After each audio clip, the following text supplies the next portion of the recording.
Hello, everyone. Welcome back to another Movie Nights Hello. movie review. Sorry, we're virtual. I'm in San Diego for Comic-Con right now. Nick is still in Florida, and we are going to now do our spoiler-filled review for Barbie, Greta Gerwig's new smash hit movie that is very good. And we're going to kind of dive into spoilers. If you have not seen Barbie, don't watch this video yet. Or if you don't care about spoilers and want to watch it, we just ask that you please don't go and spoil it for others. Nicholas. Dalton. What a fun movie. That's a fun movie. It was fun. It was existential. It's everything you want, you know? So Dalton and I obviously saw this in separate states, so we haven't even talked about it yet. Nope. So I'm excited to hear your thoughts because I loved it. Oh, I thought it was great. Mm-hmm. I only had two big things that I didn't enjoy about the movie. And one kind of... Do you want to go into those now? One directly ties into the other. No, I want to be positive first because I like this movie. Let's do it. First of all, performances, all great. Margot Robbie, of course, nailed Barbie. Ryan Gosling turns in one of the best comedic performances of the past few years. Dude, Michael Cera. When I tell you... Hellen. Dude, the hardest I've laughed in a theater this year was Michael Cera just beating the shit out of those guys. I was crying laughing. I think it was made better by the line of like, once they figure out the bridge or the wall needs to go horizontal, we're screwed. And it just cuts and they're building this brick stack. It was so fucking funny. Also, I think Michael Cera was just the perfect choice for that character of Alan, solely because even in like scenes when everything's cutting together, when it would just cut to him, I just innately laughed. Like just out of just pure reaction. I saw Michael Cera and I was like, and I thought that was great. But I think overall every performance was solid in it. Dude, if this doesn't, it's gonna get nominated. I'm gonna be a little bit upset. I doubt I will see. Now, granted, it's July. It's early. It's early. I doubt I'll see a movie with better production design than this movie. I mean, the whole fact that like they just built BarbieLand for the most part. And I love that when it would cut wide and they're driving, it was just Barbie dolls. That shit was so funny. Like, I loved that. I loved sort of the meta-ness of it too, like the Lizzo song when she starts everything, like the lyrics changed and everything like that. Yeah. The funniest line to me in the movie though was when Barbie's having that sort of emotional beat at the end in the weird Barbie's house when she's crying and it's like, I'm just not perfect or whatever, and the narrator goes, note to the filmmaker, don't cast Margot Robbie if you want to drive this point home. Yeah. And as that scene was happening, when she said like, I don't remember the exact line she said, but I was like, it's Margot Robbie, what? Like, how am I supposed to buy into this? And that happened. I was like, all right, you got me. Yeah, that shit was so funny. I loved what am I trying to say? I loved the structure of the movie. And I love, from a screenwriting perspective, I love that it blatantly told the audience, like, don't ask questions that aren't important. Like there was a great thing where they're like, to get to BarbieLand, you have to ride this and you have to jump on this, and then in the back you do it in reverse. And then Barbie's like, wait, in reverse, do you mean I do reverse order or I do it backwards? And they just go, yes. And it's just like, it doesn't matter like how they get to the real world and back to Barbie world. It doesn't fucking matter. Just go. That and just the whole level of like someone's playing with the doll, but then the doll's in real, like just all that sort of thing. You're just like, just watch, just let the movie happen. And I love the reveal with how it was the mother that Barbie was connecting to. I thought that was great. Again, I'm gonna say this: this movie has the best movie moment of the year so far. And I've seen Oppenheimer, and there's a great moment in Oppenheimer that I think contends for the best movie moment of the year. But dude, when Barbie goes to the park and sits on the bench and sees that old woman and just tells her that she's beautiful, and the woman says, I know it. I got teary-eyed. I did too. I was like crying in the movie theater. I was like, Jesus Christ. Like, Do you what a want to great moment in that movie. when she's even not even that point when she sees is that when she sees like the guy and like there's like the couple fighting and then the Yeah. kid, that's that whole sequence. Yeah, And that was and she's having and the it was moment. so early on. Yeah, and she's having the moment of like, oh my God, like this isn't the world that we were told it was. And then like it gets to her. And then like, of course you find out that Warner Brothers wanted that cut because of course they did. Why would they want to keep the coolest scene ever? They almost cut the no man's land scene from fucking Wonder Woman. So, but it's like they wanted to cut that scene in the park. Yes, it just came out in I think it was either Variety or Hollywood Reporter yesterday. Why? Who knows, dude? But it was, dude, that scene was so good, and like the Margot Robbie's acting was so good in that moment. And I love how this movie is if you love Barbie or you hate Barbie, this movie's for you.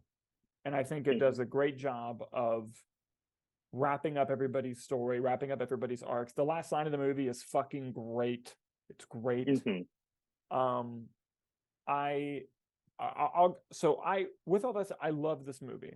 I am going to get into the things that I didn't like about the film. Oh, hold on real quick. What I will say is I was very excited for Ken, as I think everyone was, just based off the marketing and the trailers. It seemed like all anyone wanted to talk about was Ken. And I was really just expecting Ken to go, like, I know they delved into this, like, Ken's on a journey. Ken is going through, like, an existential crisis. And I really thought that was going to be very much tied into, like, Barbie not being there anymore. And the fact that it was him bringing the patriarchy to BarbieLand was so good. The fact that they did not market any of that was genius, because I'm watching the movie, I'm like, this is hysterical. Yeah.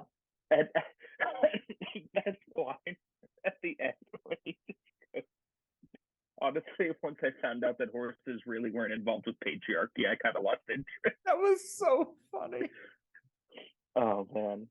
And just the comedic delivery from everyone was fantastic. Yeah, but the movie also does a great job of showing like the reason why men fall into that, like that mindset of like wanting to like run and pro patriarchy is because they feel like Ken feels. Like he feels like undervalued and underappreciated, and so he turned to this thing that made him feel like he was a part of something bigger, and then it turned out to be this really bad thing.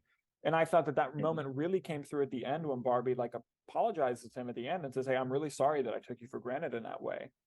And so like with that, how good that story was wrapped up, I can't believe there are people just fucking complaining about the movie, dude. Like we knew it was gonna happen. Like as soon as the movie ended, I looked at Hannah and I was like, I cannot wait for all of the podcasts about like how this movie's woke trash or whatever. I'm like, I can't wait. I've not watched it yet, but I saw on Twitter someone posted that Ben Shapiro has like a 43-minute video on Barbie, and I do not like Ben Shapiro. It'll be a hate watch, but I just need to watch all 43 minutes of that. Same. I have to. Like I have to know how can I not watch that? How nuts this 43 minutes is gonna be. Yeah. Oh man. But like the negatives of the movie. Yeah. And like people are kind of thinking like I'm a bit harsh on this, but it really, really took me out of the movie. I loved the stark contrast of BarbieLand to the real world when they got there. Like when they arrive in LA and everything, it's still comedic, but it's very much so the real world, like of what they're in. Yeah. However, when they get to Mattel, that did not feel like, it didn't feel like the real world. It felt like it was part of BarbieLand. And so like you have that scene where she's running through the offices and running away. And like, yes, it's funny, but like that punch that it was trying to pack, that like the world is not what they thought it was. And like, it's completely opposite, and how, you know, they were kind of living with this thing over their face. Like the metaphor it was trying to give, I think is a bit undercut by how unserious the Mattel offices were. Now, granted, I bet you they weren't allowed to. Like, I don't know this, but I bet you they couldn't portray Mattel as just straight up realistic assholes. Like, you couldn't have Ben Mendelsohn play Will Ferrell's role in the movie. You know, like, they wouldn't allow that. But at the same time, that Mattel let anything in this movie happen. That's true. Like, but granted, that's also probably a very tactical marketing ploy. Exactly, because like maybe, I don't know this, but it felt, I can tell you what it felt like. It felt like they had to make them overly silly, overly too much, because they were worried about it being taken seriously as them being like villains or the bad guys. And to me, just watching it, I was so fascinated by with them getting to the real world and that stark contrast of the fish out of water of how our characters are versus what that world is like. That when it got into those sequences, yes, the writing was very funny and witty, but I was like, this feels wrong. Like this feels off. And now, proof to my feeling on that, when Mattel went to Barbie World, it fit perfectly. Like they belong there because they did. It wasn't like a realistic thing. And I know that maybe that's not what they were going for, but in my watching experience, like that, it just didn't. Like in the second act of the movie, I was like, oh no, you're losing me. And then the third act was incredible again. But I just love Will Ferrell though. Yeah, correct. Will Ferrell's great. I just Will Ferrell being in a Greta Gerwig movie is just such an odd sentence, but it's so funny. And I think for what they wanted, that's exactly who you cast. No, I agree. And like Will Ferrell played a great part. And like, oh my God, his line when he's running, he's like, I've made my millions off of little girls and their dreams in the least creepy way possible. And like, just, Call me mother. Oh, dude, no. The hardest, dude, when the creator of Barbie comes in and Will Ferrell just casually goes, her ghost lives on the 15th floor. Dude, I fucking lost it. Yeah, I like that part. And honestly, just in terms of emotional beats, when Barbie's talking to the creator at the end of the movie, and it does that just feel, and like you start to hear Barbie get the heartbeat, and it goes through that montage of like all the video with like the lights, and I was like, this is fantastic. Excellent. Like I loved that scene, and that was apparently. From what Greta Gerwig said, that was a lot of that was videos provided by the crew, and like down to editors, just to like anyone. It was a lot of that, which I thought was a really nice way to add just personal touch to it from the crew's standpoint. Oh, there's one more thing I want to add, but everything you said was correct. Like brilliant ending to the film, brilliant emotional beat. As someone who loves, like, dearly Zack Snyder's Justice League. That joke in the movie was so goddamn funny. Like, Hannah. Yes, there's Hannah. Say hello, everyone. Say hello, Hannah. She doesn't want to be. But like, Hannah, okay, hold on. Can you help me with this one thing? We got to the Snyder Cut joke in Barbie. Oh my God. So Hannah lives with me, right? We've lived together for many years, and I talk about Snyder Cut obviously a lot. How hard did you laugh at that part in the movie? I cackled a terrible amount. I like made an unearthly sound. People were looking at us. Literally, it was guttural. Like Dalton went home and cried. Literally. It's just tears running down his face. Yes. Hi Nick. Bye Nick. Miss you, Nick. Hi. Bye. Bye.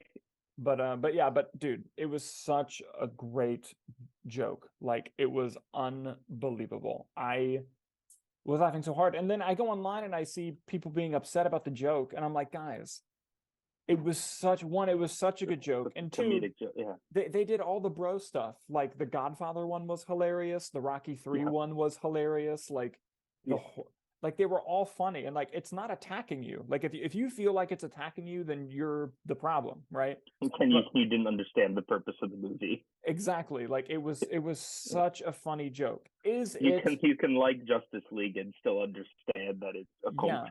Yeah, exactly. And you can still understand that, like, it's that guy thing of like, how many memes have you seen of the dude like whispering in the girl's ear, like, all right, so in 2017 he got, he had to get removed from the project.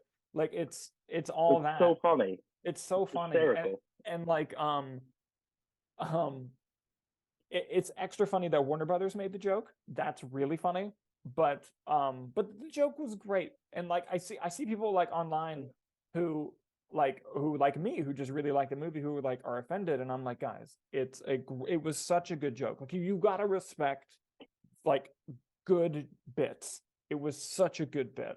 I love it. You know, I know all the jokes about like the girlfriend, like Hannah cackling very loudly. You know who laughed the loudest in our theater? I want to say Kyler. Kyler. It's Kyler. Good. Good. Oh man. But no, Barbie overall, fantastic movie. I'm very happy that it and Oppenheimer are both getting really good reviews and really good box office performances, and that all through next week showings are like sold out for both of them. I think that's great for theaters. I think that's great for movies. It's not great for me because I can't get a ticket to Oppenheimer, but listen, all for the greater good. It's very rare. I saw Zach Stent say this on Twitter. He's a writer of X-Men First Class and Thor and things like that. He said it's very rare you see audiences have audiences' taste change in real time. And he's like, if you look at the box office in the past few weeks and the box office this weekend, that's exactly what's happening. And I think that's awesome. Absolutely. I'm very excited. Oh, me too. For the rest of the year. Me too. Me too. And that'll be it for the Barbie review. The last virtual video we'll have is our show, the episode of The Roundtable, which will be up tomorrow. So check that out, and then we'll be back in the studio. Thank you guys so much for watching, and we'll see you on the next one.